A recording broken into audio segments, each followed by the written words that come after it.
Today I want to talk about the topic of desire. It's such an important topic when we're working magic. If you don't have a desire, you can't really cast a good spell, right? It's like, what do? You got to know what you want before you can cast for it. But in addition to the desire being something that's there so that we can choose what we're going to cast for, the desire is also the catalyst through which our spell is able to have effectiveness. And so the stronger our desire, the stronger the catalyst. And the more we can really lean into our desire, the more that we can empower ourselves to have that which we desire.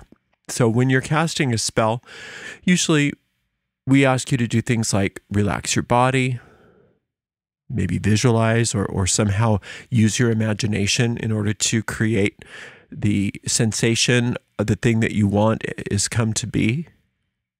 We usually tell you to be quiet about it, not talk about it, to keep secrecy. There's all kinds of things that we talk about that you can do in order to cast that spell effectively. Grounding and centering, using tools, using fragrances and colors, all kinds of things that you can do. But the thing that really hits it hard, that really makes it work, is leaning into the desire itself of what you want. Really kindling that fire of desire deeply within you. And while you're doing the actual casting, the more in tune with the actual desire for what you want you are, the better. And it should be almost all-encompassing. Now, a lot of people have been taught that desire is bad. And there are actual religious orders that attempt to quell all desire because they think that somehow if they can quell their desire, then they can overcome their ego, etc. But usually what they find is that when they are trying to quell their desire, they usually have some real problems psychologically and emotionally, because that's going against the nature of who we are. If you break down the word desire, you can see that it comes from two possible different roots, probably Old French. On one hand, desire means of the stars, and on the other hand, it means of the Father. So desire is not a bad thing. A lot of times we think that who am I to desire something, or I should quell my desires, because we misunderstand and we conflate the idea of desire with that with lust, where we are being greedy to take what doesn't belong to us, or to take by force, or to put our bodily hungers over all else. That's different than having a healthy desire for something. In fact, the desires of our heart, we would say, are put there by our Creator. They are put there as sort of like Ariadne's thread to find our way back home. When we separated and we decided to fragment into this sort of insane nightmare that we all are playing in, the desires of our heart are still connections to our soul and connections to who we are and where we actually live. And they're, like I said, they're like Ariadne's thread through the labyrinth to help find our way back home. And so when we're looking to work magic, it's very important that we try to focus our magic on that which we truly desire. Otherwise, our spells are stillborn. They don't have any real substance to them. So what do you desire? What are the desires of your heart? And in the different courses that I teach and that are available, we sometimes spend a great deal of time asking ourselves, what do I want? What do I really want? What makes me happy? What makes my heart sing? You know, what makes me motivated? What would I get up for? Those desires. And those desires are sacred. They're not the same as a fleeting lust. A fleeting lust is something that's usually bodily oriented. It's usually externally oriented. It's usually something to do with quelling a craving. And that's very different than what we're talking about here. What we're talking about here is a flame of desire that burns and burns and burns. And a lot of times we are encouraged by maybe our upbringing or by other people to look away from those inner urgings, those inner callings, those inner desires, because who am I? Who am I to have a desire? Who am I to want these sorts of things? And then what happens is the way the ego works is very sly and cunning. We'll pick up a book like on The Secret or something like that, and we'll say, oh, I can have what I want. Let's have my desire. And then we flip it around and we think all we need to do is focus on ourselves and focus on our desires, and that will bring us success. And that also is skewed. We're talking about divine desire, desire that exists within your heart. Those are the desires that can last over lifetime after lifetime after lifetime. We all desire to have peace. We all desire to have prosperity. We all desire to have love.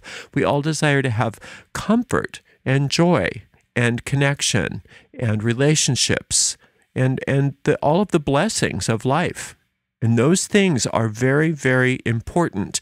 That we don't discount our desire. We don't try to undo our desire. We don't try to unhook our desire, because we are confusing desire with lust or desire with craving. What would make you happy today? What would really make you happy? The sky's the limit. You don't have to worry about what's practical, but what would truly make you happy? What is it that's missing from your life today? What would bring you so much joy, would make your heart sing?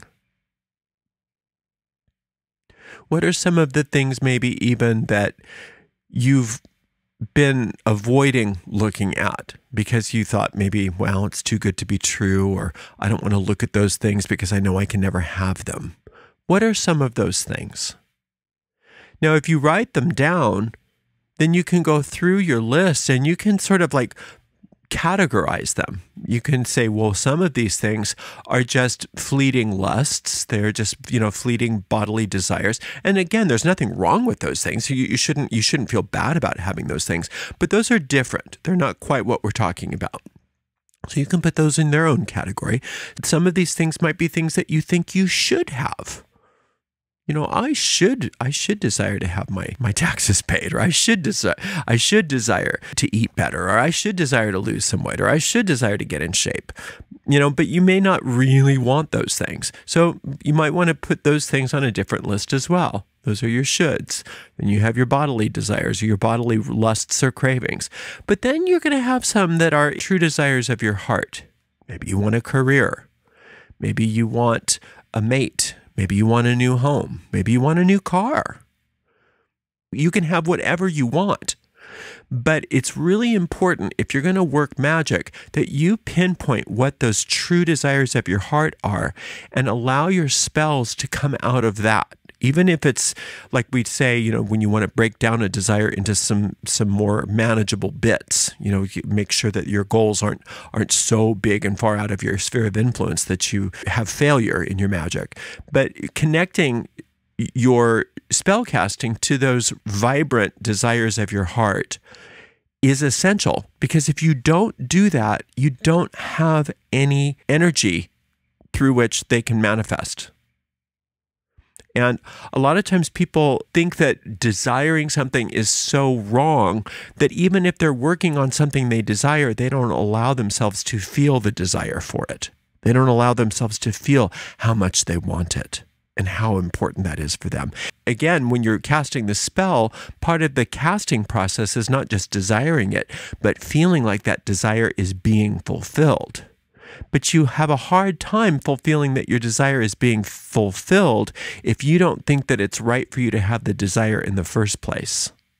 So a lot of spinning of wheels takes place in the spellcasting process, even when you are working on spells that you do desire, because you're not allowing yourself to feel the desire. You're not allowing yourself to have that true desire. And therefore, when it's time in the spell for you to feel like that desire is being fulfilled, there's not that sense of satisfaction that is so necessary in order to make the spell successful. One of the things that is a really important step in success in our magic is giving ourselves permission to desire. Feeling okay about it. And you can even just take a moment now. Just think about that list of things that I asked you to consider, whether you wrote it down or not. Take one. Just take one. And just notice how much you want it. And what does that desire feel like? And where is that desire centered in your body? And what color might that desire present if you had a color, or a sound, or a smell, or a texture? What is that desire? And this kind of connects us to that other talk that we had a few weeks ago about working a thought form as energy, working with a thought form as if it's something that is already in existence. It's true, and that thought form exists as desire. And so much of our lives we spend disconnected from our desires. But if we remind ourselves that the desires of our hearts that infinite intelligence placed there are there to be fulfilled, and therefore, not only are they not bad for us, they're actually sacred. The desires of our heart are sacred. And that's why it really behooves us to spend a good deal of time thinking about our desires, feeling our desires, giving ourselves permission to desire, and noticing how we can direct that desire and focus that desire like a laser point in order to satisfy that desire. Now, when you and your desires of your heart come together and those desires manifest and are satisfied, infinite intelligence is highly pleased. So whatever your concept of a higher power is, whether it's God, goddess, God and goddess, not only are they going to be okay with you fulfilling the desires of your heart, they are pleased that you're fulfilling the desires of your heart. That's a very powerful context to keep within your mind as you are approaching this idea of desire. I think a lot of religious teaching that is, some of it is well-founded, some of it has good intentioned, but a lot of it is not good intentioned, has destroyed many people psychologically, or at least attempted to destroy many people psychologically over the generations by making them feel bad that they want something, making them feel bad that they have desires. Who are you to desire, you lowly sinner? Who are you to want something? You're nothing. Right? That's the idea of many of these religions. It's like, oh, you are lucky not to be destroyed because of your original sin. So do not even think about desire, because that's sinful in and of itself. It's stamped out of our minds, the idea that we should desire from a very, very young age, and also from generation after generation after generation. And so this idea of looking at desire as being sacred is something that can seem almost sacrilegious to many people. But again, I want to really differentiate between sacred desires of the heart and bodily cravings and bodily lusts, which again, I'm not saying are wrong or bad, but they're different. They're different because that's something that's just, will be satisfied in a moment. That chocolate cake is not a desire of your heart. That man or woman's body is not a desire of your heart. Those are things that are just momentary. Those are distractions in a lot of ways. But that desire for a career, that desire for a car, that desire for more wealth, some of those desires might still be lusts, but a lot of them are actually there for you to be fulfilling because they're good for you. Those are things that you desire because they're good for you.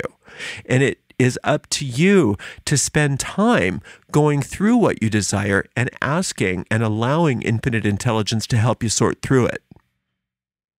Using your inner guidance to sort through those desires, to say, yes, let's go after these.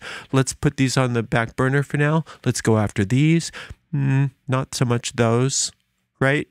And again, you're not making some right and some wrong. You're just separating the chaff from the grain so that you can really plow forth and be successful in so many areas of your life that you've been putting on hold because you didn't think you were good enough, or you didn't think it was holy enough, or you were thinking, who am I to have desires? Let's quell my desires because desires are sinful. You may not know that you're thinking those things. You may not even realize that that's a thought form, but oftentimes it is. Oftentimes the idea that you could want more than what you've got is thought of by your deep mind as a sin. And so you can see why going after something sinful is something that you might want to say, let's put the brakes on that. And all of this goes on underneath the conscious level of conscious awareness because of, like I said, conditioning based usually on religion. Not always, but usually based on religion. So I invite you to take a good look this week at desire. What do I want? What do I want? What does it look like? What does it feel like? What are the things I want? And don't even worry about, okay, whether they're desires of the heart or lusts or bodily cravings or any of that. Just get them all out on paper. Just write it all out. Don't even edit. You can edit later. Right? Just get a bunch of stuff down just so that you can notice how good it feels to just allow yourself to be honest with what you're desiring. And then you can go through that list and say, okay, these are worthy of me to cast spells on or to work magic on. Are worthy desires of me. These are things I want to work with. Inviting your inner guidance to do this. And these things over here, these are bodily cravings. These are momentary lusts. And so these don't need a spell. Over here, these things are shoulds. There's never going to be enough. I'm never going to have enough true desire to make those things work until those things show up on that middle list of things that I truly want. So you're going to put away for the time being the temporary bodily lusts, and you're going to put away for just the moment at least those shoulds, and you're going to stick to the things you want, that your heart wants, that you really want. And you're going to recognize how sacred those desires are and how important they are for you. Just to even allow yourself to feel that desire and to know how good that is for you and to know that that is your connection with the infinite manifesting as that desire so that you can achieve it. Remember that one of the definitions of desire is from the stars. So those desires of the heart are straight from the star. They are starlight, wanting to be manifested in your life. And you deserve it just because you were created to deserve it.